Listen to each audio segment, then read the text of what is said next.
Hey guys, welcome back or welcome to A Mind Open.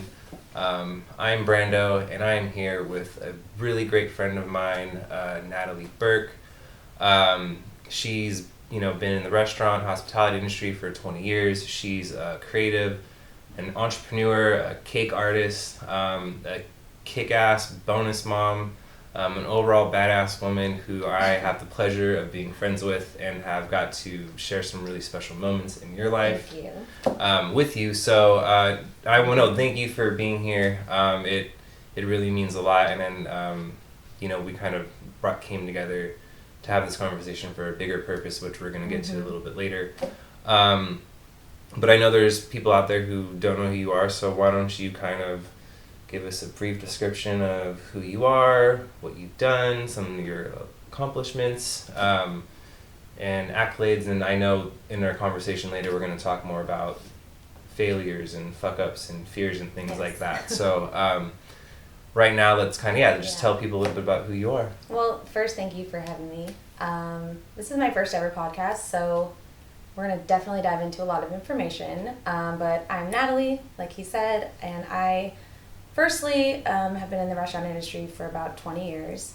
And with that, I've created brands and my own cake business. So I was a cake artist for about 8 years and a brand developer. So I have a lot of hats, do a lot of things, but it's all within the creative realm of restaurants and food and hospitality and Kind of like intersection, all the things you love. Yeah, I definitely wouldn't say I just do one thing. I've always been like that. I like to just do a lot of different things, so Right there with you. Kind of. What's weird is because I feel like at some point people would always, at least for me, and I don't know, tell me if you can relate to this, and I've been thinking about this lately, is that people kind of want to put you, like, you got to do one thing right for the rest of your life. And like once I figured out like I didn't have to, it was like so freeing. So exactly. I love that. Especially with like going to college, and of course like everybody puts that pressure on you, like what's your major, what are you going to do after, and I chose to be a bartender right after I finished college. And I think for some people that was like, okay, why would you not you could go get a career, like you could go get a 9-to-5, and I don't know, I just something told me like you just do this and it's going to lead you to so many other opportunities. And I definitely have always felt like that creative brain. I know you have like the same type of thing, and I would just feel so like, well, let's take it back then for your creative brain. Like, let's go back to like childhood. Like when did you, like, what, I don't know, when did you first realize like you love creativity, or what was like what's some like creative outlets like you've had like growing up as a kid? So I have some artists in my family, so I feel like I have a little bit of just that, I don't know, Just genetic kind of in your DNA.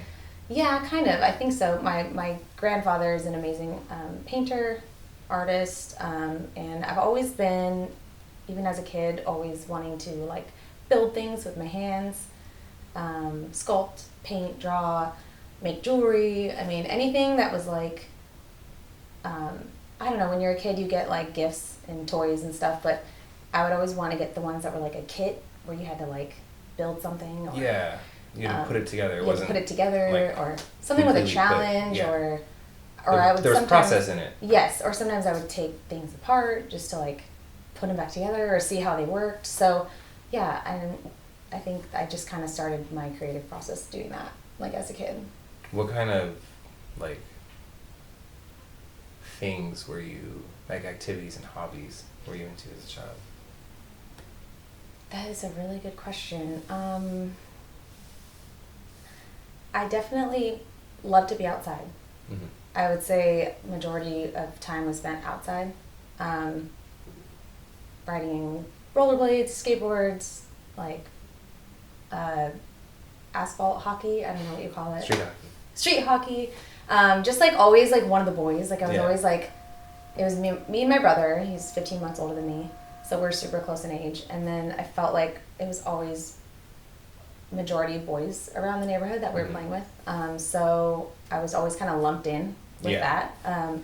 And I think maybe that's where I get that like tinkering gene, or like, I don't know, need to want to like build things. And I feel like boys do that more when they're younger.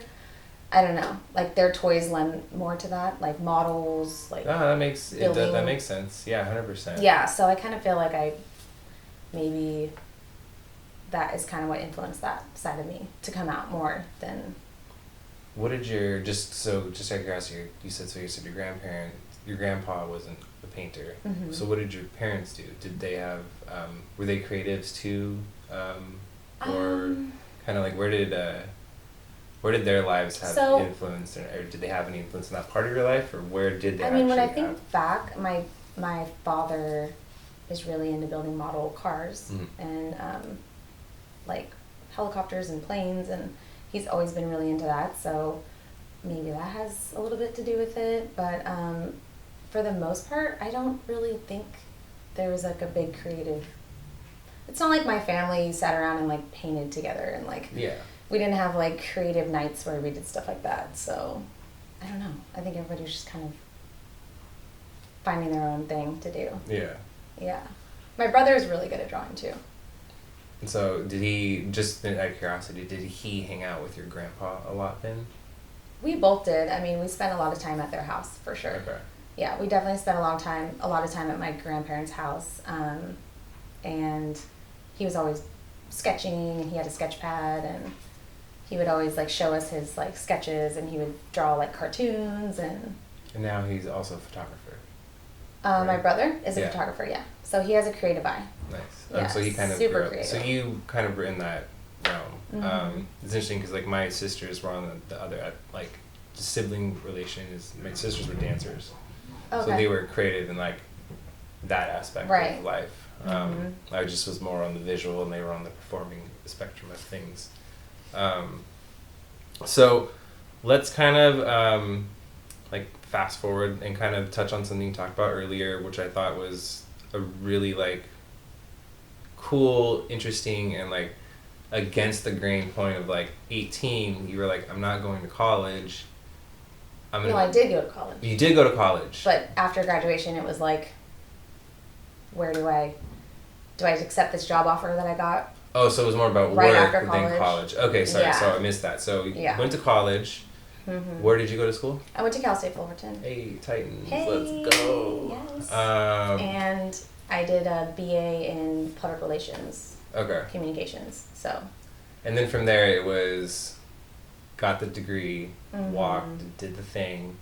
And then I did an internship. Society's like, cool, go to school, go to college, now go get a 9-to-5. And at that fork in the road, it was. So I did an internship my last year in college, unpaid obviously. And so there was like 3 of us interns, and at the end of our term, or whatever you want to call it, they offered me a job. And I felt a little pressured because they only offered me the job. And then I know the girl that I was working with really wanted the job. So I just felt like, this is so, I don't know, like something told me it just wasn't for me.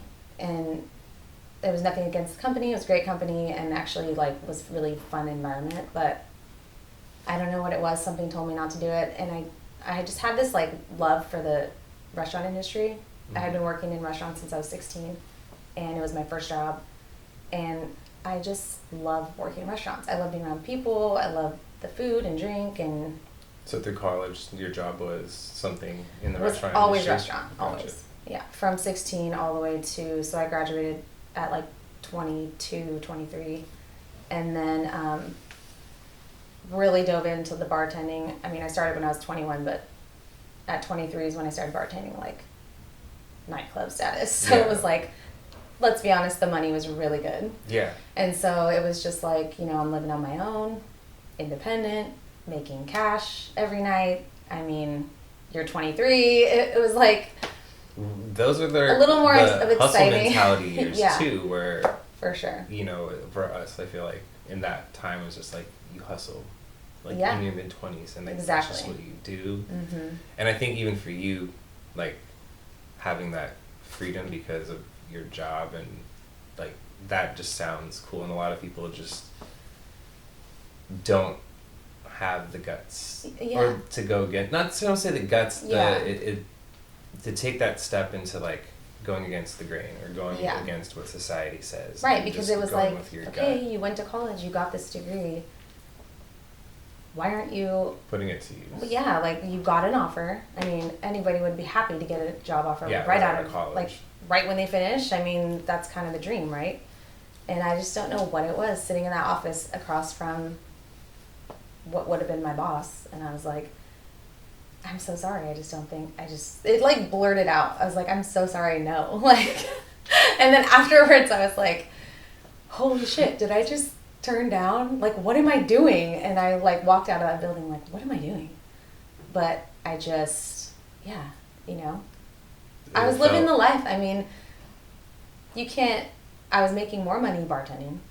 Yeah. And living alone, independent. I was just like this super independent woman, like taking on the world and, paying my own bills, living alone. And I kind of had that like uber independence vibe about me. Yeah. A little bit.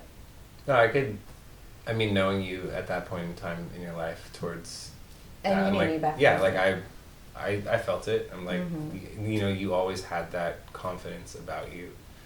I was just in hustle mode. Yeah. Like hustle, work your ass off. Does that come from your parents? Definitely. Like hands down. Both my parents. So my father worked at Arco Refinery for almost 30 years. Mm-hmm. And he, as my whole childhood, just worked his ass off. Like, I think he worked harder than any man I've ever even seen. Like, triple time, overtime, graveyard shift, And he was just constantly working to provide. I mean, that was, his generation, like the way he was brought up, it's like you go to work, you provide for your family. Yeah. And he absolutely stepped up to that and like provided for us for sure. My mom is a complete professional. In her career, she is in the insurance industry. Mm-hmm. So she works for like, they do salvage for commercial buildings that have damage from fires, floods. Mm-hmm. But she worked for a large company for majority of my childhood. And she was the only woman like in her position as like kind of a boss. Like she was a boss bitch. So she's always been got like that from her. For I mean, sure. because even I feel like being a female bartender in a space was always kind of like, not like, it was just different. Not for me personally, but I feel like at places it was just like a different thing at that time. So it really was. I mean, a lot of the bars around us were all male bartenders, and we actually had the only female staff. We had male bartenders, but we were primarily no. And I was just about to say that is like what I loved about going to Envy, where in downtown Fullerton, for and it was anyone called watching Envy this, Lounge. Yeah. If you remember, if anyone went to Fullerton, went to Cal State or FJC, like back then, you went to Envy, you saw Natalie. But it was that there was always female bartenders, and the energy was always just good. It wasn't, what I liked about it, at least from my experience, is like I didn't like all the macho like guy bartenders down there, because it's just like, I just need a drink, Well, as a guy, like, you're going up and ordering a drink. It was something like, it just, the vibe wasn't there for me. Right. And so it was like, Envy was always felt nice before I like started working there, and before I met you and John more on a personal level. It was always just felt nice, because like it was more welcoming seeing multiple women behind the bar. And it wasn't a little warmer than like your typical like. Well, even just the vibe in Envy though too was just a lot different. But work ethic definitely sounds like it came from both mom and dad, and just sure. different avenues. In different ways, and you're definitely a blend of them. When it my comes dad was to like the grinding, hard labor, like just doing what he needed to do, and he worked his ass off, and now he's retired and living life and fishing, and it's amazing, and he deserves all of that. My mom is still working to this day, and now she owns her own business, and doing the same thing, but she, they branched off. Her Yeah. and my stepdad, they created their own business called Tosco. So it's our family business basically, and she still travels every week. She is like flying all around the country, Yeah. and she's just a boss. And I feel like if I could be like minuscule amount of what she is as a businesswoman, I would feel so proud.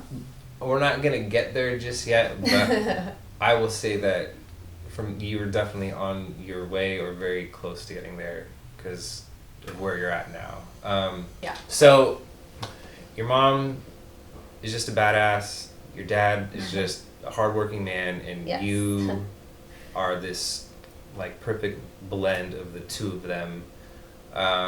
So you're bartending, like life is good. And you're in downtown Fullerton, and your now husband John, you guys who owned Envy Right. at the time, you guys had Envy because like Envy, I spent a lot of time at Envy. Like I said, like we just talked about, it was one of my favorite places to be because the music was good, the people were good, and then I finally started actually working there, taking photos for you guys. I even had my baby shower at Envy, not at night. So that's like. That just unlocked a memory. Yeah. So it was my ties to you and John go way back to 2009, 2000. Because that's probably when I started going out there, started working there. But at Envy closed in what we just. So early January, like 2013. 2013. So you guys had a really big run, really successful. I definitely would say it was one of the most successful places downtown Fullerton. And then at that point, we sold it, and then somebody else came in and redid their thing. Yeah. And don't go there. We'll talk about that. But at this point, you and John are now together for what, about 5-6 years? I would say 5, yeah. So okay. Envy opened, technically it was building 2006, opened 2007. We had a professional working relationship. I was not just bartending too, by the way, I was like managing the whole place. So we had a really good like working professional foundation of a relationship before we ever dated. So we got together probably 2008, like towards the end of the year. Yeah. And then, so yeah, it was about 5 years, I would say. 5 years, okay. Yeah. So, you go through this process, you sell the spot, and then, like, what's next for the two? Like, what was next for the two of you guys? It was really interesting because, like I said, I had been working nonstop since I was, like, 16. So, and obviously went to school, but when we were finally like, it was kind of just like a hiatus period. That first like 6 months was just like, okay, like what's next? What do we do? I didn't really jump into anything right away. He didn't really jump into anything right away. We kind of just took a minute because it was like, let's just take a breather. You know? Yeah, I never had once not like worked. Like I always was working. So I kind of remember telling him like, I think I'm going to not work for like 2 months. Like, and that was so bizarre to even like think about or say because that just wasn't like, I don't know. I never thought that I would just be like, I'm just not going to work for 2 months. Yeah, but how did it feel? Do you remember how it felt? It felt so weird. It was bizarre. Like it was just weird. It was nice, but it was also strange. And one night, so John is a really, really amazing chef. I'll say cook because he doesn't like the word chef because he didn't go to school for it, but that's another story. He's really good in the kitchen, we'll just say that. That's like his creative outlet.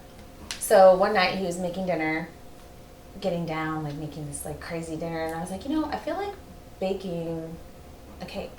And I did bake a lot when I was younger. I didn't touch on that earlier, but I did bake a lot when I was younger. Holding out. Sorry. I had a lot of, because my mom and my dad worked so much, we did have a couple women that were like our babysitter slash like we would go with their families and, I bounced around a lot as a kid. So I'll just say that. Like, spent a lot of time in Long Beach, spent a lot of time in like Lakewood, Bellflower. So a couple of these women were bakers, and so I kind of feel like I got a little more into it as a kid, being around them. Mm-hmm. It was like little things we would do, bake cookies together. Yeah. So I'm like, okay, I'm gonna bake a cake. Like, I just feel like baking a cake. So I remember I made a carrot cake, which is still to this day one of my favorite cakes. And carrot cake's underrated too, I think. It's got to be done right because most people. It's my favorite cake I make, I think. One Your of my best. carrot cake is delicious, and that's what I'm saying. If it's done right, but like if people get carrot cake and it's like at a buffet line or something, or like just it could be really bad. Sitting in the store, like at Vaughn's, like it could be bad. Can't trust it. But yes, your carrot cake is by far one of my favorites. Well, thank you so much. So I was like, I'm gonna make a cake, and then I was like, I don't know where this came from. I'm gonna make fondant and decorate the cake, and like actually made it from scratch that night and decorated the cake. I'd never done that before. I mean, I've frosted cakes before, but never decorated. And then I posted it on Facebook and just posted it, and like got so much response of people so interested and like, oh my god, I didn't know you baked, like, you know. And so I think that night kind of sparked something, and I was like, maybe I'll just start like baking for fun. Like if somebody their kids having a birthday party, I'll do some cupcakes or something. So I did like a little post on Facebook saying, hey guys, if anybody's, you know, having a party or birthday party, let me know. I'm gonna start like making nothing crazy, just like little cupcakes, cakes. And that's literally how it started. And I've never went to baking school. I've never been to pastry school, cake decorating, nothing. I've never taken a class, and I just started like teaching myself. And I never, my thing was I never said no, because that's how I learned. Yeah. So somebody would say like, oh, do you know how to make this kind of cake? And I'd be like, oh yeah, totally. Little white lie, but I mean, I just told myself, like, if you say yes, you're gonna have to learn how to do it. Well, no, it's like more challenge accepted. Also, and it's a learning, like you said, it's a learning experience. It's like, well, and I can. It's like challenge accepted. Well, I could relate to that. It's the same thing with photography. Growing up, for me, it was like, people like in my 20s and things like, oh, what kind of photography do you do? Like, I'm a photographer. Like, well, what do you? It's like. Well, I've like shot you have everything. To have a niche. Like you have I've to do real one estate, thing. I've shot weddings. I've shot cars. I've shot sports. I've shot this, and it's like, well, why? Like, so why not? Like, if I if I didn't know how to do it, I would be upfront and be the day before it'd be like, well, either no, I haven't done this, but I'm willing to do it for a lower price for the opportunity, or I would just be like, yeah, no, I could do it, and then figure it out. Figure it out. The day before or the week before, you're studying, you're looking at videos, you're looking at tutorials. Like, that's how I started. Well, it's one of those things that they don't teach you in business school. Like, that's just straight being. I feel like being an entrepreneur and just learning is like, and having that in you is like, if I don't know, I'm gonna figure it out, and I'm gonna at least try. And if it's too hard, either I don't do it, or I find some help, or I get good at it. It's like you have a few choices, and you figure out what's best for you. But like, I'm always experiment, explore, and figure out if. I feel like that's how you grow, and if you don't give yourself the opportunity, who's going to give it to you? Yeah. If I didn't say, like, if they said, oh, can you make this cake look like Mickey Mouse? And I'd be like, oh yeah, totally. I've never done that before. Yeah. But it's like, I'm going to figure it out, and I'm going to fucking do it. Because there's probably 10 other people out there who will pay you to do it, and if you don't... You know what, and as you were saying that, my mind was like, in my brain is like what I tell other creatives in the photography, like film realm, is like, if you aren't getting paid for the work that you want to get paid for, go make it for free so people can see, like, just go create it yourself so people can start paying you for it. But they're not going to be able to know that you can do it if they don't see proof of doing it, right? Like, yeah, exactly. And of course, like, when I started out, I was barely I wasn't charging people a lot, because I was just starting out. So it was just basically covering the cost of, like, what I was doing. So let's fast forward a little bit, because this little itch randomly one night very quickly grew into something a lot bigger than you probably assumed, to the point where you started doing like celebrity cakes and stuff. Getting in that world.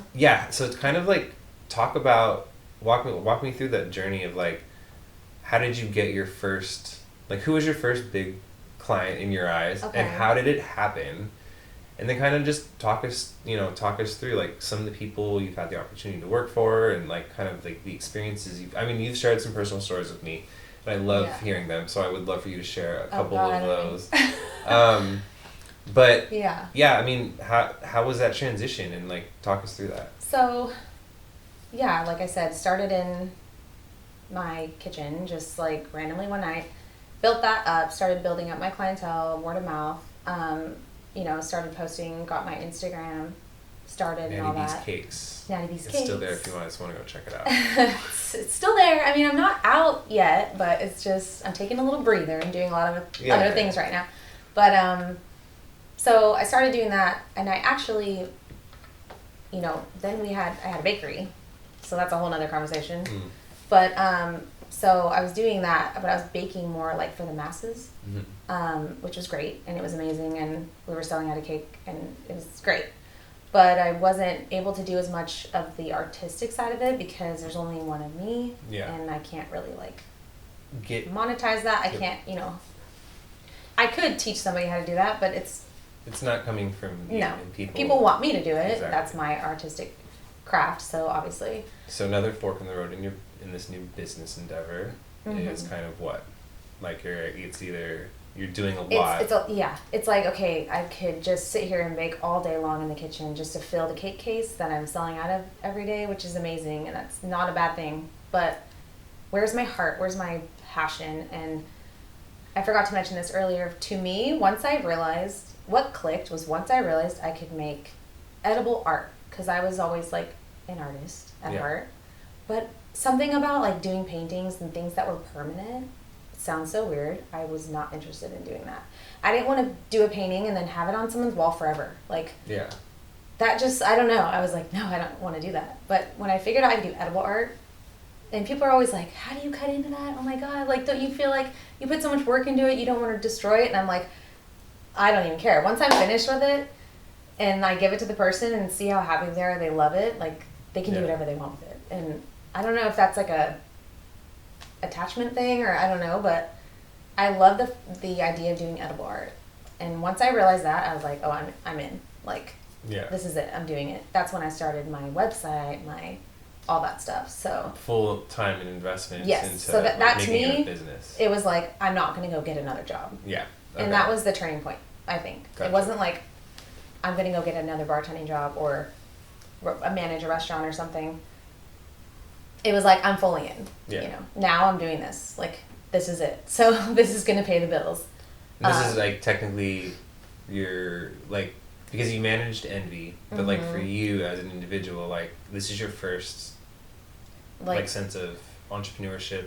I own my own business. Individual. I am my own boss. I fully have control of everything. And that was the first time, for sure. Yeah. So what like led me to answer your question of like, how did I get into doing celebrity stuff and all that? I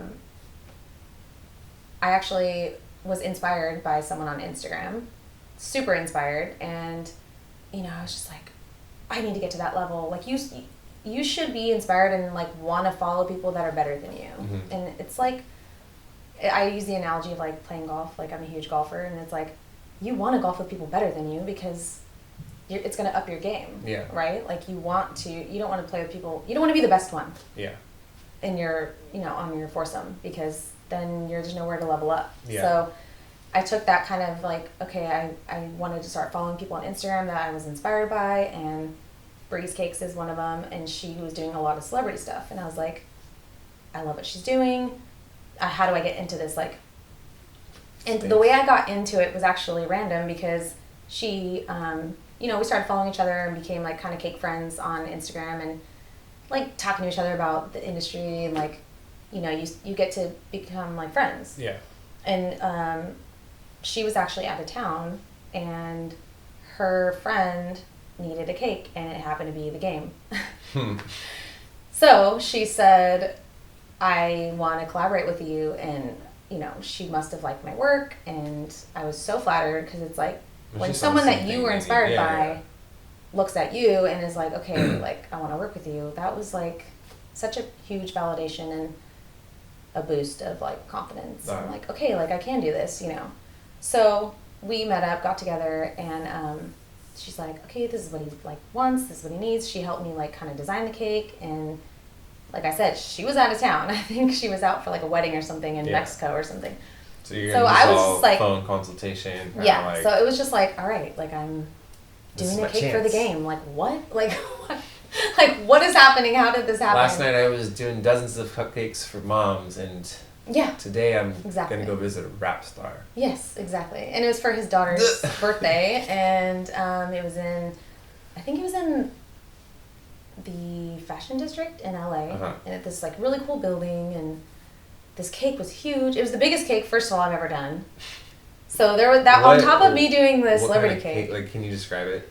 It was a runway cake. So she was having like a runway fashion show birthday. I think it was like her 8th birthday or something like that. So it was super cute. They had like a runway and they had like fashion stuff. And so it was a runway cake. It was huge. And then there was like a huge backdrop with like, I mean, curtains and lights. There was lights on the cake. I mean, it was something I never had made before. I was like, okay. And like I said, yeah, I could do that. Like, sure, let's do it. And then when I get home, I'm like, fuck, how am I going to do this? So needless to say, that cake, I'll never forget. That cake took me like 3 days straight, and I don't even think I slept. I think I slept like 2 hours in between. Yeah. Random question. Have you ever like fallen asleep and has like your face like hit the cake? No. At all? Never Okay. that bad. Never that bad. Okay. Never that bad. I feel like that's something that you've seen in a cartoon. Yeah. Just like random like that. Because I feel like you would probably be alone when that happened, and then be like looking around like seeing if I've had some things happen like rushing and like sleep deprived and things, but yeah, never had my face fallen into a cake. But so who are some other like who are some other like celebrities? Just name a few right now that you've had the opportunity to do or create some cakes for, and then like you've actually built some really solid relationships with these people through cake, right? Like yeah, I feel like so I've done a couple cakes for Kevin Hart for his son and his daughter's parties before, so that's an amazing experience.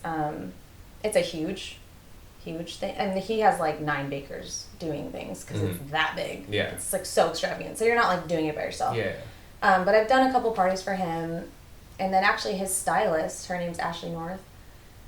She's like a celebrity stylist, and her husband is Deshaun Goldson, and he's a football player. So actually through doing cakes for Kevin, I think that's how I connected with her, and then I ended up doing her kids' cakes for like at least maybe 3 years, and her husband's cakes, and then her brother-in-law's cakes, and I don't know if you remember the wheat cake I did. I do. The raw cake. Yeah. That was for her brother-in-law. I might post a picture of it just really quickly on the screen somewhere for you guys. Yeah, it's one of my most like loved cakes that I've ever posted, cool. And yeah, so it's just all about like once you do something for someone and then you're kind of getting connected and you're like in the flow of their network. And then I kind of felt like my niche. I was getting more into. I was doing a lot of like pro athlete, and it was mostly like pro athlete and music. So it started with the game, like I said. I've done Juicy J. I did his baby shower cake. Let's see, T.I. I did his daughter's cake. It was like a JoJo Siwa themed cake. It was pretty fun. That's a funny story. Got stuck at his house inside the gate. The gate was broken, so I got trapped inside his driveway for like 45 minutes. It was like a dual gate thing? It was like we're trying to leave. Oh, and gotcha. The gate wouldn't open, so that was fun. That was funny. Yeah, and then let's see. Oh, April Jones and Omarion. So that's like Omarion's ex. And I did their kids' cakes, a couple of their kids' cakes. And then on the athlete side, DeMar DeRozan, I did a lot of his kids' cakes. So I feel like once you do one, like, and it's a lot of knowing the party planners too, and they're a lot of the time that they're the ones that coordinate. So once you like meet a certain party planner or someone, they know that you do a good job, they know you're reliable, and they'll just keep going back to you. And part of that is building relationship with them. And so some of the time you're dealing with the celebrity directly, some of the time you're dealing with the party planners, and they're the ones that are like bringing these jobs to you. Yeah. And that's kind of how you get in the niche. So, and that all started Instagram is an amazing tool. It is. I mean, that's it. You connect with so many people. You have access to so many people that you can reach out to and get to know and create community. Yeah, Like exactly. If you see it as community, it definitely is more of a tool than like a place to like just look at things. And also, I will say, you have to have an attitude of, like, how do I put this? You don't want to look at someone like, oh, like they're doing this and I want to be doing that, and you look at it kind of in a negative way, Envious. like they're your competition, jealous, envy. That's never going to get you anywhere. Yeah. Like there's so many people. There's enough people in the world. Okay, there's enough people for you to like all do amazing, and you're going to have enough clients, and there's no like. You're all about collaboration. All about collaboration. Which we're going to talk about that later. Yeah. But so it's all about collaboration and having that attitude of like, yeah, like I'll share my tips with you. Like, no, I'm not gonna like hold my tips and tricks like so you can't do better in your craft. Like, that's not a good attitude to have. No, I get it, and I relate that to just in the photography space through Instagram, where everyone was about me, who I knew, like my network, like places I have access to, like not like photography media company. So I get what and that's there's a lot like. of industries that are like that. Well, no, it's not just industries. It's everywhere. It's like not DJs the mindset's like it's more about mindset. Is your mindset more towards me, or is it more about community? Just the greater good, and if you help someone else, it'll come back around, and they'll end up having an opportunity for you that they can throw your way. And I feel like once I started looking at it that way on Instagram, it was more like, let's be friends and a community, instead of like, you're my competition because you're in my area and you do cakes too, and like, I don't want to like be friends with you. It's like, what? There's so many people in the world. Like, but you personally, and this goes back to even like just the bartending thing, is like you have that energy about you. You always seem to draw people in with your presence, and I learned that very early on about you as just an individual. So it makes sense that like even through like before Instagram, like you were doing that with Instagram, you're doing that like right now with what we're going to talk about later, like you're doing that. So that's just something very much ingrained in, I feel like your inner being, and like just kind of one of those pillars of who you are is like you bring people in. So you're like a magnet, which is awesome. I like that. So I want to transition really quick now, well, not quickly, but I want to transition to, you did the cake thing, and now you and John have this, and I remember this call. I was like just picking up a check from this really random job, and John calls me, and he's like, Branda, I got this concept, I got this idea, like, we're going to open up a restaurant, and it's going to be called Slice. And I'm not even kidding. I'm like on the phone. I'm like just getting in the car. I'm like, cool, man. I'm in. Like, like what are we doing? Like, what do you need? Yeah. And it was just it was just so weird because the energy in his voice. I'm like, it just feels good. So yeah, like, what? Like, I don't want to be picking. And so it was a great sign because it literally was picking up a check. And I really remember weird details like this, the way my brain operates. I was picking up a check from a job that I shot. It was for a hookah tobacco company, and it was like an event they did. And I was just thinking about it, I'm like, I don't want to do shit like that anymore. Yeah. And so when he called with the assignment, I'm like, that's the kind of stuff I want to be doing. This fell in my lap right now. Yes. So, let's talk about that. Like, how did that kind of happen? And I know along that timeline, I want you to, touch on some other things that we want to talk about. So, what year was... So with that timeline, it kind of, we have to back up a little bit because like one of the celebrity cakes and stuff like that happened after. So we're crossing timelines now. So just a little way to back up is, after Envy was done, I was doing cakes and stuff. We took a little time off, and like earlier when I introduced myself, I said brand developer, conceptual developer, and that's why he sounded so excited in his phone call with you because we get so, like, this is what we do, and we do it so well together. We bounce off each other, and we were like, okay, what's the next thing? And he's gone, let's do something else. So it was like, let's do slice, deli, and cakery. So it was a gourmet deli, and then because I had started doing my cake business, it was like, well, duh, let's do, instead of like a deli bakery, let's do the cakes. Yeah. And so we did cakes by the slice, and so that's why we called it Slice. So that's kind of like where that started. John called me. I was super excited because there's something in his voice. And I just, knowing his passion behind things, because that is one thing I fucking love about that man, is his passion for everything that he does when he's fully invested. Definitely. So that was in conceptual developmental stages, right? Yes. So then what happened? That had to have been like mid 2014, I would say. So probably like June. Around that time, I had just turned 30, and we had just got engaged. So like there was a lot going on. So we were newly engaged, creating this concept, developing the logos with our creative director, coming up with menu development, all that stuff. And of course looking for space, because that's like, where are we going to put this, So we found a space, and we signed a lease in August 2014.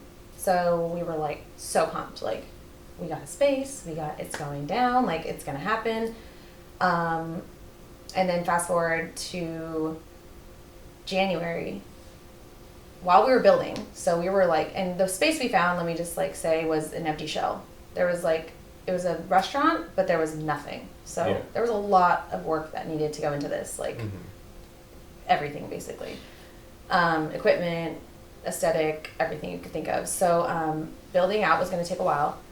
So we're about 4 months in, and January 15, 2015, I got diagnosed with cancer.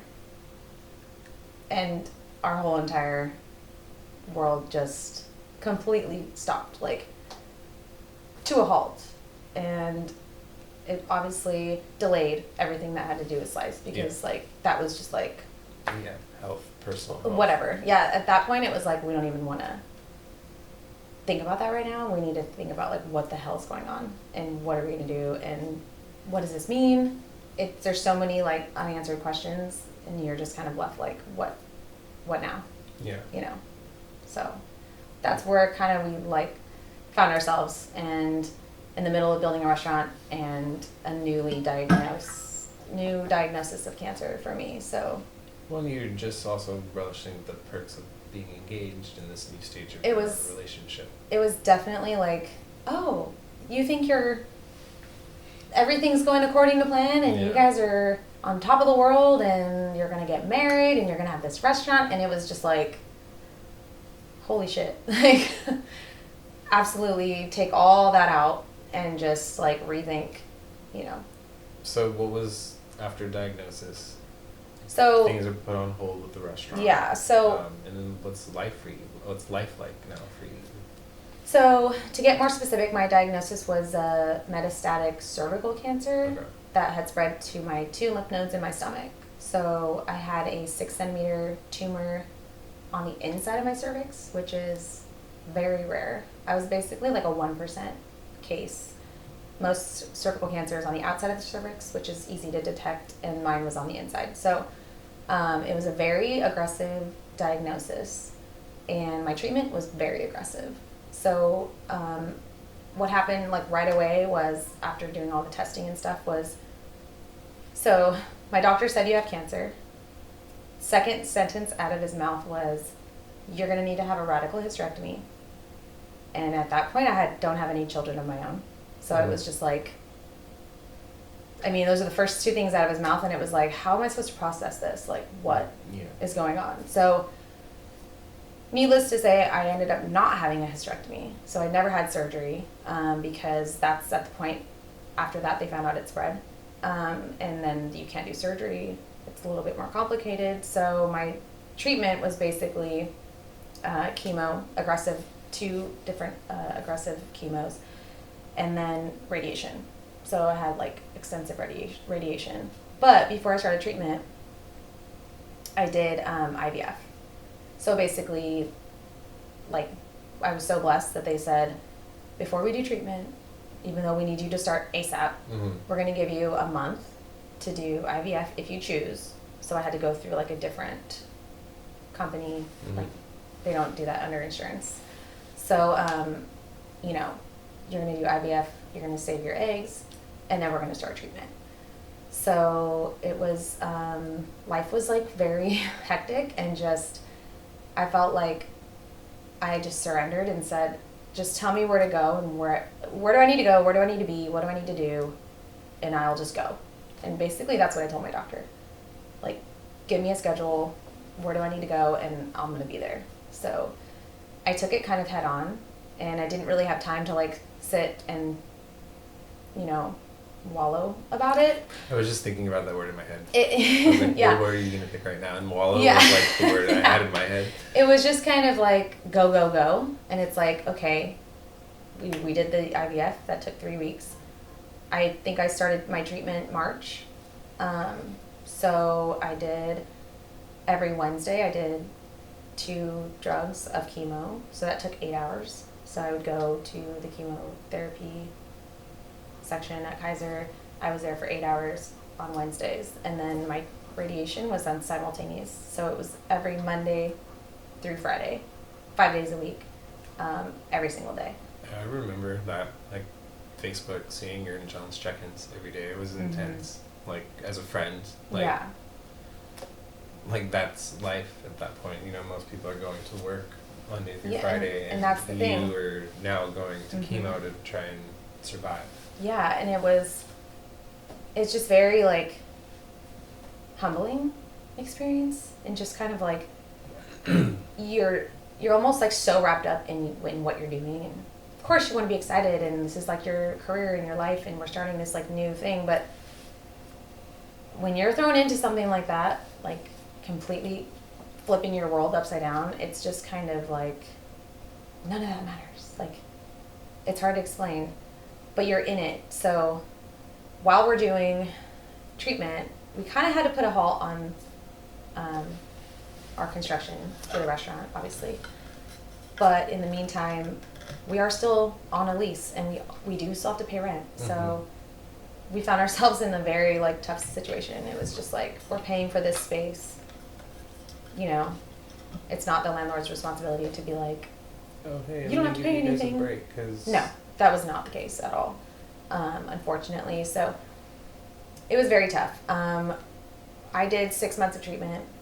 I ended up doing 36 rounds of radiation, 10 rounds of chemo, and then I did 4 rounds of internal radiation, which is probably the most painful thing I've ever experienced in my life. Like, yeah, it was awful. So I don't wish that on anyone, but it did save my life. So you're sitting here and you're having this Yeah. conversation, talking about Exactly. your journey. So I can't imagine the physical pain, but I just want to say I'm very happy that you're still here and that you get to share your story. So what kind of, like, you know, your mind, hearing you talk about it, it almost seems like you were very much like the same way, kind of in this hustle mode. I honestly, but it was hustle. It was was hustle for health and not hustle for money. Like you were like, I'm gonna do whatever I need to do. I'm gonna be there. So, was there ever a point where you were like, I'm not gonna get through this, or I don't know if I will, or was in your mind you were like, nah, f this. I'm gonna make cancer my bitch, and Yeah. I'm gonna get through this because I know I have a greater purpose. Like, or was that just? I feel like. Did you teeter? Like, I mean, 'cause like, you know, for me, mental health is super important, and haven't had experiences like yours, but I've had life experiences where I know your mental health and your mental state can really get fucked up. Yeah. So, what was it like for you? Like, what was that? I feel like I immediately was thrown into like fight or flight, and it kind of does go along with like just my natural personality to just be like, so I'll just share this, like in the room when I was getting diagnosed, you know, we had done testing and like we were waiting for answers, and that's kind of like, it takes 3 weeks to like get through all these things. So we knew that was the appointment. It was either going to be a yes or a no. And so John, my fiance, was in the room with me with my stepfather. They were behind me. So the doctor was talking to me when he dropped the bomb. And I don't know if this makes me like, I don't know, like too tough or something, or like stone-like, but I literally felt one tear go down my face and I said, okay, where do I need to go? What do I need to do? Like, I was literally like flipped into a switch of like, all right, this is my fucking life. Like, yeah. I didn't sit there and sob. I didn't sit there and like, I could hear the sniffles and the crying behind me. And it was like, I almost felt like I have to be strong for my family, which is so like fucked up. It's so weird. Like, I don't think people talk about that. When you go through cancer and you're battling, you try to be strong for your family. Like, I don't want my fucking mom to see me upset, you know, or my brother, or it's hard enough that they have to hear this, like, that their little sister or their daughter has cancer. And it's like, on top of that, I don't want to seem broken. Mm-hmm. So you literally just like, for me, it was like fight or flight. Like, let's fucking do this. So throughout the process, I feel like I just threw myself into that mode of like trying to be too strong. And then mentally, how you were talking about like the mental health part of it, it's like, I don't think I gave myself a chance to even process it because I was so hard-headed into like, I'm gonna beat this, and I always stayed positive. I always tried to stay positive, like, as much as I could, and just told myself like, you're gonna get through this. And I think my number one thing that got me through every single day, swear, was I would tell myself, just get through today. Just get through today, and you can go and lay down and go to sleep, and you're gonna wake up tomorrow, and then you only have to worry about that day. Like, I never would think about like next week. You stayed present in your life. You have to stay present. I feel like that's my number one lesson through all of this, is like, you have to stay present. You cannot sit there and think like, oh my God, I'm not gonna be here in a year. You got a crash course in becoming self-aware. And literally crash course. Like, yeah. And being thrown into trying to stay present and becoming just in the moment and trying to like not worry about it. It's like, okay, all you have to focus on today is go to your treatment. And I just had to throw everything else out the window. Like, I could not worry about the business. I couldn't worry about paying the rent there. I couldn't worry about, and that's where John comes in, because he carried us through that like a champ. Like, he took on all that and just didn't let me worry about it, or didn't allow me to worry about it. And, you know, he really was good at like keeping that separated, and just like he had to cook me every meal. I had to eat at home. You can't eat like at restaurants or to go when you are doing chemo. Okay. Your immune system is literally 0. So you cannot eat at a restaurant or to-go food, or you have to eat at home. It's really strange. Like, you can't eat lettuce. It's a very strange thing. Your whole diet changes. Your whole lifestyle changes. Upside down. So he had to cook me every meal. You know, in the thick of it, I'm 5'7". I think like my normal, I've always been really small, but I will say like my normal, like when I got diagnosed, I was 114. That sounds small to some people, but I just have a small frame. In the thick of my treatment, towards the end, I was 96 pounds. Wow. Like, I looked like a skeleton with skin draped over. Like, it was awful. And eating was so hard. That was like the number one battle, was like trying to get food down. And so I would just tell myself every day, like, you just need to like try to eat, do your treatments, like get home and just survive. Like, it's so simple. Like, everything gets broken down so simple. And all the bullshit and all the chaos and like the white noise of like your normal everyday like hustle life, it's just like, that doesn't fucking matter. Like, none of that matters. Yeah. So it really changed. I would say I really talking about who I was before I was diagnosed is like so interesting because I'm like not the same person. Yeah. It's like I'm not that like, yes, I'm a hustler still. Yes, I'm an entrepreneur and like a creative, but I do it in a different way. I do it a little bit more mindfully and present instead of being so like. I think what the one thing too you're missing is you do things with more of a purpose now. Yeah. Because you Absolutely. were given a second chance. Absolutely. Yeah. And before it's like you're working so hard and like. For who and for what? For what? For the lifestyle. Yeah. For what? For the fame. For the gram. For the ego. For the stuff. Mm-hmm.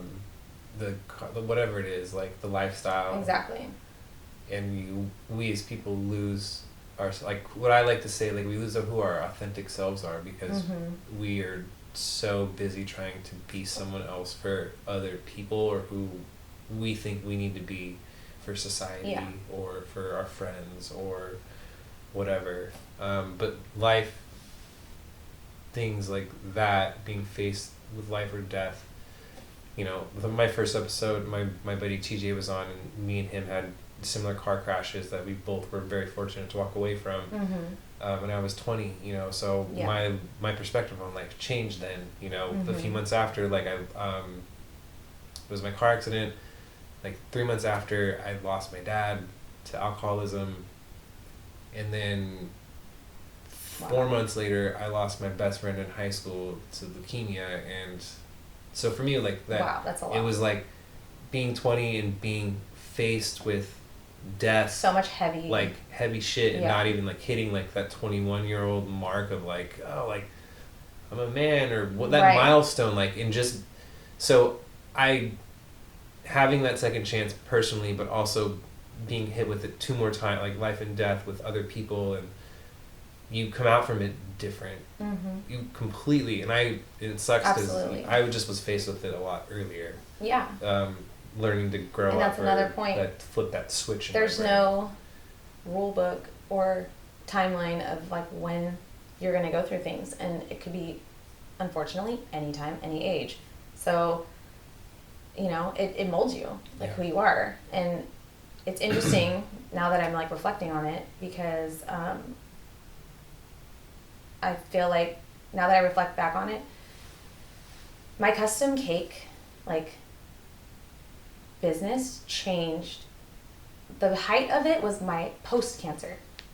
Like I was doing cakes before I was diagnosed, but it was very like not at the height of like my success. And so when you were talking about like purpose and I think just passion, and that definitely changed, and it brought me to like such a different height in my career, like doing the custom cakes and really throwing my passion into it. And it was more about like survival and just like, so just to back up, we had Slice, and we couldn't sustain it. I mean, we were already behind the ball. Like, you know, I finished treatment in July of 2015, was technically declared like in remission. And then we opened in November, so it was a long time to open. We had been paying rent that whole time. We didn't have the funds, and so we were successful. We were open for 2 years, but like it was just like too much. So I remember. I was in the restaurant with you guys, probably a lot, not like as much as you guys, but like the times it was there, like. And John was keeping it all together, and I was baking every day, just out of cancer treatment. Yeah. I don't even know how I wasn't mentally there. I was physically there working my ass off. I was not mentally there. Like, there's no way possible that I was mentally there. Hearing you say that, like, thinking about the time I did spend there with you guys, just even doing my own thing in my, like, little creative corner that I had.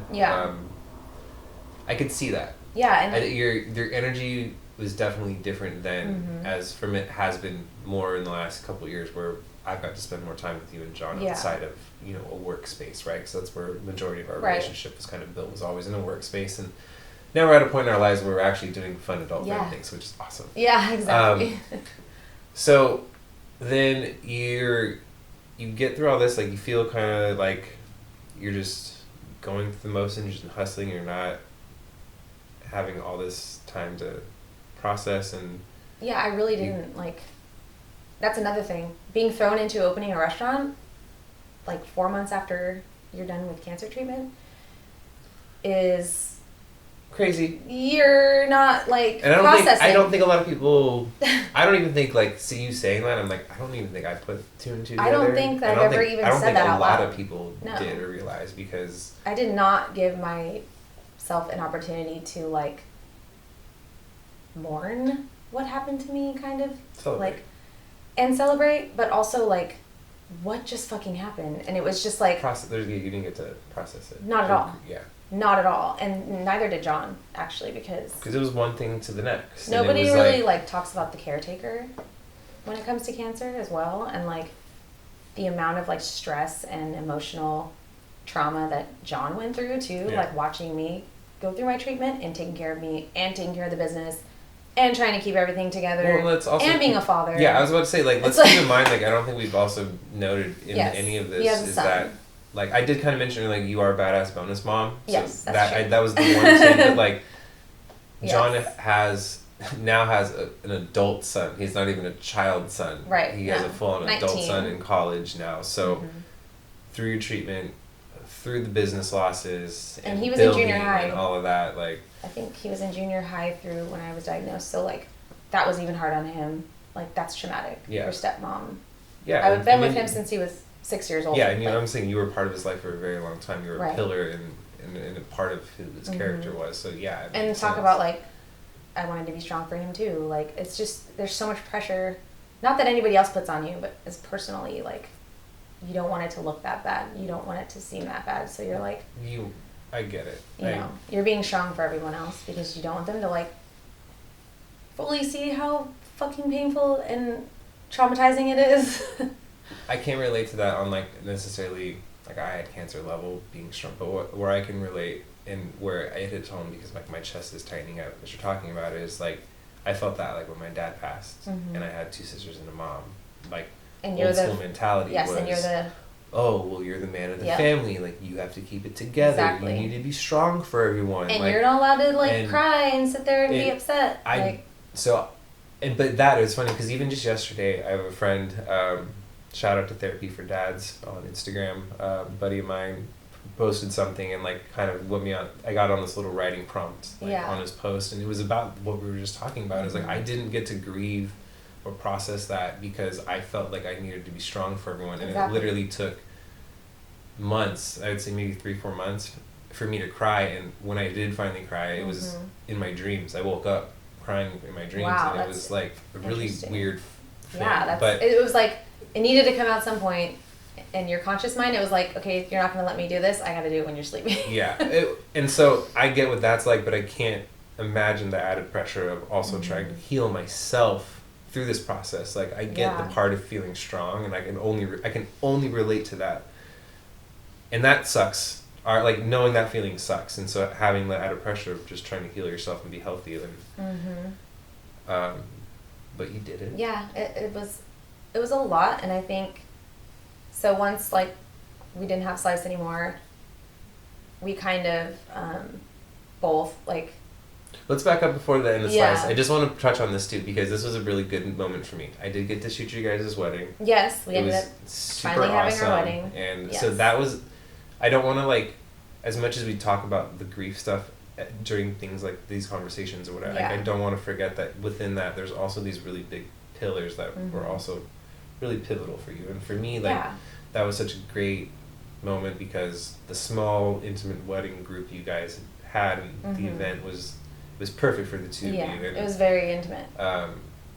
It was it was probably one of my favorite, most intimate weddings I had shot, and I just wanted to touch on that because you guys made that happen through all of that too. So if you only knew how hard it was to make that happen. I mean, yes, it was obviously the most beautiful day. It had to get delayed like 3 times, naturally, because every time I thought, like, oh, I'll be good by October. Yeah. It was just like, I'm not good, you know.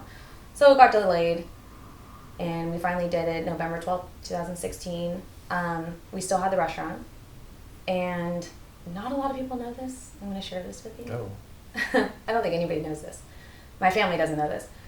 The day of our wedding, well, the weekend of our wedding, we had actually an eviction notice on our restaurant, and we had an eviction notice on our home the same weekend that we were going to be married. So talk about like holding it together, and it's like, what do? You know, it's gonna happen. It's already planned. Like, and I had to literally just sit there and tell John and I, like, we just need to get through this weekend. Like how I used to tell myself, just get through today. Like, you just need to get through today. And I was just like, we have to get through this weekend, and Monday, like, we'll worry about it on Monday. Like, what are we fucking supposed to do? Like, yeah. It was a very, very, very stressful time, but we were able to put that aside and just put ourselves into our wedding, and we really were like present in the moment. You guys definitely were. I Like, mean, that's all we had. It showed. I mean, it was literally all we had. It was like, if anything, we're gonna have this beautiful day, and like, whatever happens after this. It's almost like the sliver of light, yes, that the tunnel darkness. It was like, let's focus on that. Find that yes. You don't get lost in the darkness. It's like, okay, no. Through all of this, like, yes. Let's just focus on that and make that brighter. And that is a huge lesson that I learned through cancer. That's a huge part of it. Maybe if I didn't go through that, I would have just been focusing on all the negative. Like, I can't believe this. You know, most brides would say, this is my day. I can't believe this is going to ruin my whole day. It's about this, and what are we going to do? And that's not what I was thinking at all. Well, because you would literally almost lost your life. And the last thing I was thinking about. Losing a building. I didn't give a fuck. It was like, okay, we can find another building to live in. The grand scheme of things, like, you know, it was like, if this is like what is going to happen, and this is our story, and this is what's like, this is it. Like, but this is our wedding, and we're going to like enjoy it, and we had already a hotel room to like stay in, and we were just like, a little mini like getaway, and it was just like, let's just like for a weekend pretend like none of this shit's going on right now, because I didn't want to stress out my family. I didn't want to stress out my friends. I didn't want to like, you know, we wanted to like really enjoy it. And it wasn't about like, let's just put a happy face on. That just says it a was lot like, about we really wanted to enjoy it. Character, and we owed it to ourselves to like, we did be present and enjoy it, and really like fall into that moment of love that we could share, you know. Well, with everyone. I'm one of my favorite parts about your wedding ceremony that I've never seen at any other wedding ceremony. Ooh, I want to know. And like, this is a true story.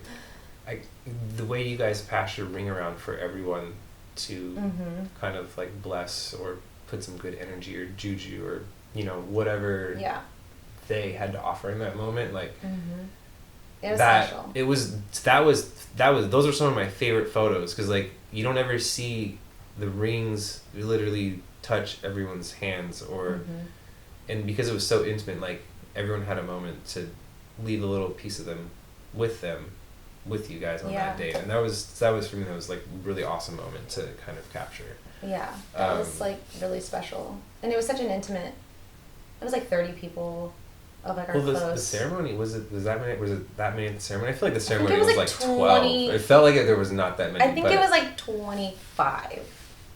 It was like 20 to 25 people, all like, you know, close family, good friends, just like a very small thing. And so while we were doing our ceremony, like we didn't really do like vows necessarily, but we did pass around our rings and just like asked everyone to like put their good energy and love into those rings, and it was it was definitely an awesome moment. Like I said, that was the one and only in the 5-6 years that I had been doing weddings. Maybe this will inspire somebody to do that their wedding. Yeah, it's really cool. Small wedding, guys. I mean, if it's 200 people, I probably wouldn't do it. But if it's a smaller wedding, well, you know, under 30. You guys are married. Like, you guys did the wedding. At this point, you are now, like, what's the proper term when you're cancer free? Because I just say cancer free. You're cancer free. There's not a proper term. Okay, so you're cancer free at this point. It's 2016. 16, right? Got married. And then Slice shut down. Like March 2017. 17. Okay, so what happened? Like, so this phase is now over. Right. Which I feel like in a lot of ways, it closed a big chapter in multiple areas of your life. A lot, And yeah. so it was kind of like, but you guys are much like Phoenix, and so you guys always rebirth, rise from the ashes. Yes. So it was nothing new to you guys. It was an unfamiliar space of where to start or to take a break. We found it was ourselves just back like. now you're here. We have more experience. Well, what's next? And so what was next for that point? So after we found ourselves like basically, I don't want to say jobless, but like we did not have our business anymore. That is really what threw me into my cakes. That's really where like I just got my grind and my hustle, and like that's where the celebrity caking and cake artist building my business up to its peak was like basically after that happened, because I had two choices. Okay, I could have just threw the towel in and been depressed and like, you know, why me? Why, like, first I had, you know, cancer, then this happens, then now we're a restaurant, and I could have just been like, I fucking give up. Like, I'm just gonna go get a job. Yeah. And I made the conscious decision to be like, I'm gonna throw myself into my cakes. Like, yeah, let's fucking kick ass. Like, let's step it up to the next level. Like, that's when I kind of met Bree before that, but that's kind of where like I really started getting involved with like the. Okay. So this is where the intersection of where we were at earlier. Exactly. Slice and then. Yeah. So this is where like I was really like honing in on my like cake artist skills and building relationships and building my business. And the same time I was doing that, John, like I was talking about the caretaker as his role earlier, he had no time to process anything. Just like me, same thing. But he completely crashed. Like, physically, emotionally, mentally, he checked out. Like, and I basically allowed him to do that because I was like, I got this. I was like in the mode of like, I got this. You've been carrying our asses for fucking 2 years. Yeah. Let me take my turn and I'm going to carry us. Like, I just went into mode. Like, that's why we're such a good team. We balance each other out. When he's feeling weak, I'm strong. When I'm feeling weak, he's strong. So I really allowed him to like, dude, take time. Like, and he really did fall into a depression. Like, he will tell you. It was about maybe 6 months of like. Oh, we'll talk about it. He's going to be a guest here too. Don't worry. Yeah, he will talk about it. He's going to be a guest. We're going to get him on here. He has so many amazing things to share. And that's one reason. I just love him for multiple reasons, and I care about that dude so much. Yeah. But, like, I know what it's like to be a dad. Like, yeah, it's I can a lot. relate. It's a lot, and it just so I feel for him on that level, and I applaud you to allow him to feel, to engage, and to know what those emotions are, to not feel bad or guilted by it, because most times we as men, when we can't step up or show up, we're ridiculed or beaten down or questioned or shamed because of this and that. And so I knew that it was like from my seat as a man to you as a woman, to allow him to do that, like, thank you for giving him that space, because some women and a lot just don't understand or will start and be like, no, like, you got to get back out there, like, you got to help provide for our family. And so it was but I know that's also you though, but that's the great thing about, like you said, you guys are so well together that you got back into your space of like, let's just make shit happen. And you know, like, it was a give and take thing. Like, he took care of you, you take care of him. I almost took my anger from everything, because anger builds up. Like, yes, I was angry I got sick. Yes, I was angry that this happened with our business, and certain things happened in between, and I was like transmuting this anger into like passion and drive and hustle. Yeah, feeling a fire to get somewhere, not feeling a fire just to burn. No, and it was like, you need to take this time to like process. Like, he needed to mentally, physically, emotionally process like the trauma that he went through too. Like, just because he didn't have cancer doesn't mean he didn't go through trauma. Yeah. So that was a good 6 months, and my business is kicking ass, and you know, yes, I let him have that time, but then also there was a point where it was like, okay. Yeah. All right, let's get back in the saddle. It was like, you are remarkable and amazing, and you need to like do something with this. Well, yeah, you're now not wasted, but you're wasting talent and purpose. And right. Let's. It was like, okay, let's pick up the pieces, let's get it, and he did, and that's where he started doing consulting for restaurants, because it's like, where do you start? Yeah. What do you do? Like, what are you gonna do? So he started doing consulting for restaurants because he has like, how much experience? Years. Uber, insane amount of experience and talent when it comes to restaurants. So it was kind of like, let's revisit and like see where we can like consult and help other people. So he kind of started doing that. That's where he met his partner today, Ray, and they we developed Clyde's together. So when I say brand developers, again, we did it again, and I was a part of the creative process in helping like build this concept. So it's Clyde's Hot Chicken. We have one in Fullerton, we have one in Montclair, and we have others that we're building right now. So if you guys haven't checked it out, it's literally in the heart of downtown Fullerton on Harbor. Yeah. If you're in the Orange County area, don't go on a weekend or you'll be waiting in a very extremely long line. My favorite time. No, you can still go. You can still go, but don't go. But I would suggest midweek before dinner time is my favorite. Because the line is a little bit easier to get there. Yes. But it's like Nashville style hot chicken. Oh, it's so good though. I just wish there was one closer to where I lived.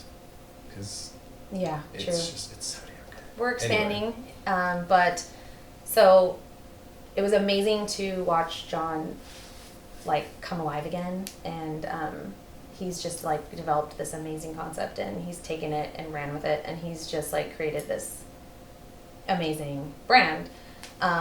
And I actually encouraged him to do the menu. So he, like I said earlier, he's like loves to cook, and he's a chef, but not really a chef. Yeah.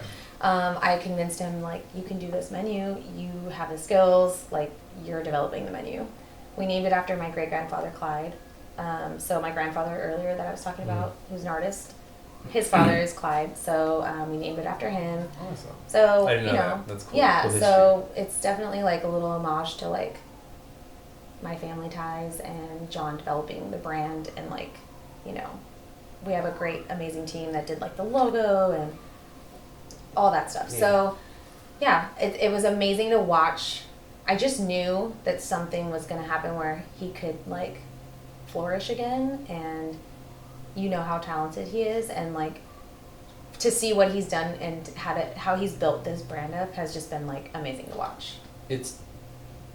It has been, and I think the difference between that and between him now and him before, and I don't even, correct me if I'm wrong, is that he's more free and open, and there's way less pressure and things going on in life, so he's more fully able to to be who he is in that creative space. It's like because night and day. At that point, back when you were going through everything and it was sliced, like you're operating, you're doing because you love it, but you're still operating from a standpoint of like survival, and that doesn't at that point you're making decisions not based on what you really want, because it's your concept and passion and purpose. It's like, well, I got to make decisions based on what's going to make the restaurant money, and and I saw those changes and I understood why things were changing, and but back to Nick, so he's then took all of that and now he has Clyde's, and I love that he has that. He has something, like I have my cake business and he has Clyde's, and it's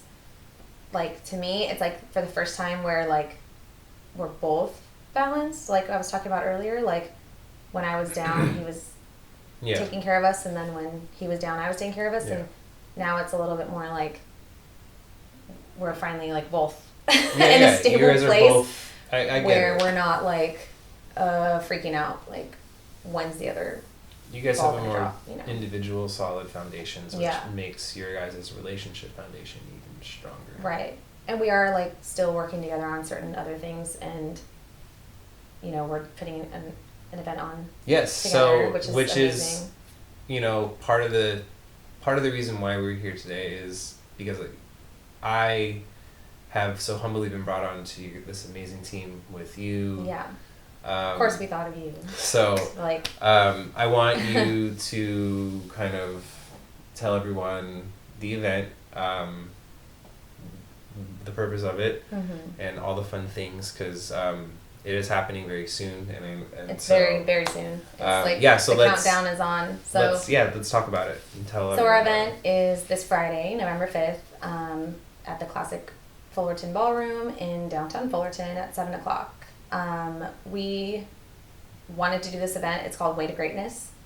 And kind of the background of like where we got that name from was there's a song by Joey Badass. It's called Devastated. And a part of the lyrics in the song say, I used to feel so devastated. At times I thought we'd never make it, but now we're on our way to greatness. And all it ever took was patience. Yeah, I know that. And I like know that one. those lyrics just like stuck out in our, like when we would hear that, we're like, oh my God, like this is literally our song. Like if there's a song that could speak more true, and it's, you know, it took patience, it took hard work, but we're on our way to greatness. And the purpose of this is to collaborate with people that are like-minded entrepreneurs that want to like do good and give back to good causes, and at the same time collaborate creatively. And yeah. What are we? And we're celebrating though too. We're celebrating my 6 years. Because we didn't get to celebrate 5 Yes. because COVID. So we had a big plan for 2020 to be my 5-year cancer-free party, and it was going to be a big fundraiser. And I did throw a couple fundraisers when we had Slice, but like nothing To this magnitude. on this like magnitude. Yeah. Yeah. So it was always like a dream of ours to do that, and obviously like with what happened last year, that didn't happen, and that's okay. And things happen. Obviously, we know that. Yeah. So fast forward to this year, and it's actually November 5th is John's birthday, so it just seemed like, okay, let's just like collaborate this and do it together and celebrate his birthday, my 6 years cancer free, and at the same time do something good and give back. So we are raising money for baby Drake, who was diagnosed at 18 months with a very rare childhood disease, cancer, and it's a form of sarcoma, which is like very aggressive. Mhm. And he is continually still going through treatment. How old is he now? He's I believe almost going to be 3 now. Wow, so it's a good full 12. Yeah. So, yeah. So he's almost going to be 3. I think he's between like 2.5 and 3. And you know, his family's going through a lot. It's very hard. We know how hard it is. We had people support us when I was going through my treatment, and it's just, you know, it's only right to like give back. And it's always something that's been in the back of our head. Like once we get to a place where we can give back, we're going to do that. Yeah. So what better way to do it while we're celebrating? And it's not really about me with my cancer free and stuff. It's just an excuse to like, let's get everybody together. It's a celebration of life. And I think more like a celebration of like, it is possible to survive and to thrive after something so tragic. And I think we touched on this the other night when we had our team meeting or hangout, whatever you want to call it, is there's the road to greatness is not the same for everyone. And we all individually have our own roads. We just really need the encouragement and the space to go explore them, because most of the time we don't. And I think that's one of the great things about this event, is that like it's going to encourage people to really start going to explore the roads and how to get there, because and you can't do it alone. Not Collaborating 100%. is the best thing, like I was talking about earlier about the cakes, like collaborating with people, helping other people, and it all in turn helps each other. Yeah. We're lucky enough to be partnering with Trudell Management, which is our good friends Roland and Katie. They are helping us put this event on, and they're big advocates for Baby Drake. And it's going to be amazing. We have so many great auction. We're going to have silent auction with like amazing things. Trips, facials, custom suits, custom mattresses. I heard we have like Park, is there supposed to be a sneaker raffle too? There might be, maybe. So I heard no Mag Park's involved, and shout out to Mickey War if you're watching this. We actually, funny because Mickey and I first met at Envy. Yeah. So just a small tie in there. But and everything circles back around. Yeah. And we also, another thing we want to raise money for is the Women's Cancer Research Foundation out of Newport. And they do an amazing job of really, they really focus on women's cancer. So it's really special to me, obviously, with my diagnosis. And so it's going to be an amazing night. We have our website up. It's waytogreatness.net. and you can get tickets, and we're going to have amazing entertainment. Jay Valentino is going to be hosting. He is hilarious, and he's just a great entertainer. He's a great entertainer. He's amazing. Again, we knew him from Envy. Another connection. Yep, it's like an Envy almost reunion in a way for some of us. And then Boogaloo Assassins are going to be playing. Yes, that's right. A 2-hour set. They're like the #1 Latin soul. Latin soul band. Did you just Kimmy? Yeah. Yeah. Wow. In Orange County, they're amazing. So they're going to play a huge set, and it's going to be a lot of fun. We're all going to get together, and we just want to create the awareness and have everybody come together and just collaborate and celebrate and donate, and yeah, for a good cause. You know, it's, first of all, I'm going to say I'm super excited, to be documented and to be there because it's going to be fun. But I just really kind of made a connection to like the beginning of our conversation. What I realized is what I said earlier is like, you're like a magnet. And here you are, continually just being a magnet. And you're just bringing people together in a different way. You're sharing your energy and your joy and the things you've learned. So your purpose in life has always been there, is to like connect people, and like you're just still doing it. And it's like just really great that you're taking this opportunity and this second chance at life that you've had for all these years, because some people don't get that, whether it's days or months. And like you're here, you're breathing and living, and you're a badass wife and bonus mom and creative, and there's so many things I could say about you, but the biggest thing is that like you inspire me. You have inspired me just to be able to be a part of your life and your journey in the ways that I have been. This has been an honor. Thank you so much. That means a lot. But I love you so much, friend, and I'm so excited. Before I get super emotional here, where can people kind of like, I know Instagram is probably going to be the place, but we already mentioned A Way to Greatness. But if people kind of want to follow more your personal journey on Instagram, like, can we hit you up on IG? I'm Natty B's Cakes on Instagram. It's NattyB's_cakes. We also have our Way to Greatness _net on Instagram. Okay. And we also have Clyde's Hot Chicken. So there's a lot going on. But yeah, I want to continue to share my story on my Instagram. It's taken me a little while, like we talked about last time we got together. This is actually like my first like real time like really opening up about it. Well, thank you for sharing. Yeah, and being vulnerable. I'm really happy and thankful that I got to do it with you, because you made it easy, and you know it's easier when you're close with someone and you feel comfortable. So I agree. I appreciate it. No, I appreciate you and the time, and I think, speaking of time, it's probably time to wrap this up. We got a few more things we got to do this week before the event. Yeah, we have a lot of stuff going on. But so I got to try and get this out and edited. But thank you again. Thank you guys for tuning in. It really means a lot to me, because this is episode 2, which I made it past 1. It was hard, but we're here. Amazing. And the purpose of all these things, is to really connect with people I know and to share and learn and grow from their experiences, because we all have something to offer this world. Sometimes it just takes a little bit of pulling out or inspiration. So until next time, everyone, this is A Mind Open. I am Brando, and this is Natalie. Yes. We will see y'all soon.